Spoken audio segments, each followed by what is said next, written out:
يا أمي أقطف دوما أحلى الزهر سار تعطر كل البيت تنتظر قدومك يا. اب افسوس اس پر ہوتا ہے لوگ ان باتوں کو بھی اختلافی باتیں کہتے ہیں. بھائی یہ تو کلمے کا حصہ ہے. میں ایک چھوٹا سا واقعہ سناتا ہوں, کئی بار پہلے بھی سنایا ہے. یہ میرے بیان کی تمہید سمجھ لیں آپ, جو یہ واقعہ بتا رہا ہوں. لوگ کہتے ہیں نہیں ادھر جاؤ, وہ چینل والوں کے پاس جاؤ, وہ اپنی طرف گھسیٹ رہا ہے, ادھر وائٹ والوں کے پاس آؤ, یہ اپنی طرف گھسیٹ رہے ہیں. یہ کیا ہے, مولوی لڑا رہے ہیں آپس میں.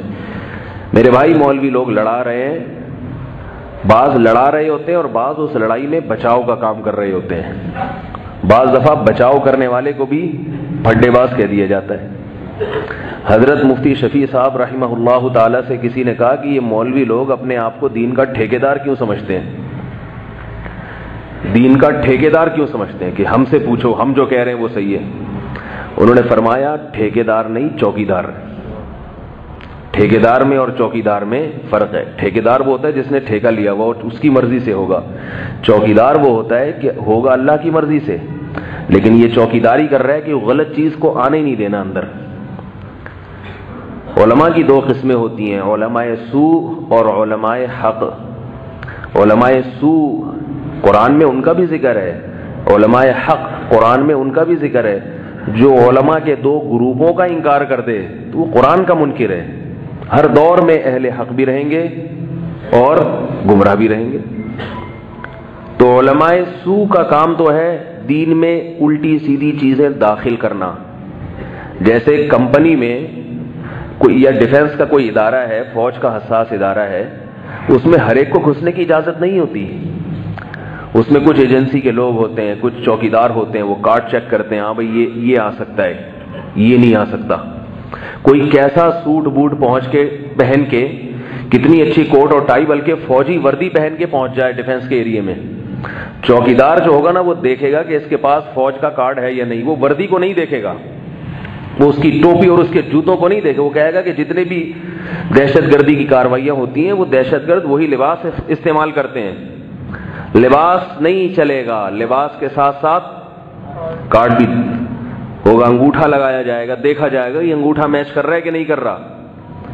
تو میرے بھائی علماء کی کوشش یہ ہوتی ہے کہ اسلام کامل دین ہے. الیوم اکملت لکم دینکم, اللہ نے فرمایا نبی صلی اللہ علیہ وسلم سے کہ آج کے دن ہم نے اپنا دین مکمل کر دیا. اب اس میں کچھ بھی نہیں اضافہ ہوگا, نہ کمی ہو سکتی ہے نہ اضافہ ہو سکتا ہے. اب اگر کوئی دوسری چیز اس میں آئے گی تو یہ ذمہ داری بھائی کس کی ہے؟ یہ پولیس کی ذمہ داری ہے بھائی, یہ پولیس کی ذمہ داری ہے, یہ حکومت کی ذمہ. حکومت تو بیچاری فارغ ہوتی ہے, اس کو تھوڑی پتہ ہوتا ہے علم کا, دین کا. حکومت تو خود علماء سے پوچھتی ہے, اور حکومت کی تو ذمہ داری ہے کہ وہ خود علماء سے پوچھ کے چلے. ہر دور میں مسلمان حکمران علماء سے پوچھ کے چلا کرتے تھے. تو علماء دین کے ٹھیکیدار نہ صحیح چوکیدار تو ہوں گے نا بھائی. تو ہمیں چوکیدار, ہم عالم تو نہیں ہیں لیکن لوگوں نے بنایا ہوا ہے. لوگ کہتے ہیں ہمارے بڑوں نے بٹھایا ہوا ہے. اندھوں میں کانا راجا. لوگ مجھ سے پوچھتے ہیں بھائی آپ مفتی ہیں, تو میں کہتا ہوں اندھوں میں کانا راجا والا مفتی ہوں. اپنے آپ کو کسی کو اسی کے منہ سے نہ مفتی کہلوایا کرو, یہ عجیب سا لفظ لگتا ہے. کسی سے آپ پوچھ رہے ہیں آپ نیک ہیں تو وہ کہے گا کہ میں نیک ہوں, اور اگر وہ کہہ دے میں نیک نہیں ہوں تو ساری دنیا میں ڈھنڈو, وہ خود کہہ رہے تھے میں نیک نہیں ہوں. تو یہ احمقانہ قسم کے سوالات ہوتے ہیں. فون کر کے پوچھنا کہ آپ مفتی ہیں, آپ بزرگ ہیں, یہ بیوقوفانہ سوال ہوتے ہیں. آپ کو اگر اطمینان ہے کہ یہ مفتی ہیں تو پوچھ لو, نہیں ہے تو پھر کسی اور سے پوچھ لو. بھائی ہم سے ہی کیوں پوچھوا رہے ہو؟ اگر آپ کو پتہ ہے کہ یہ مفتی ہیں, آپ نے تحقیق کر لی ہے, تو آپ پھر ان سے نہ پوچھیں. پھر آپ کہیں بھئی آپ اگر کہیں بھی نہ کہ مفتی نہیں ہے تو ہمارے لیے آپ ہی مفتی ہیں, آپ بتائیں ہمیں. اگر کسی بزرگ سے پوچھا کہ آپ نیک ہیں بزرگ ہیں, وہ جواب میں کہہ دیں کہ ہاں میں بزرگ ہوں, تو یہ کیسے بزرگ ہیں کہ جو اپنے آپ کو خود بزرگ کہہ رہے ہیں؟ اور اگر وہ کہہ دیں کہ میں بزرگ نہیں ہوں تو آپ کہیں گے یہ تو خود ہی کہہ رہے ہیں میں نہیں ہوں.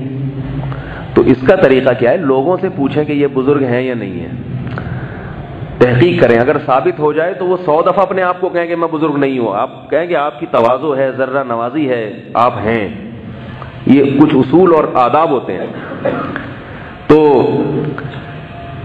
علماء کی ذمہ داری میرے بھائی کیا ہے؟ چوکیداری کرنا. کوئی غلط چیز اندر گھسنے نہ دینا. تو یہ ذمہ داری علماء قیامت تک ادا کرتے رہیں گے.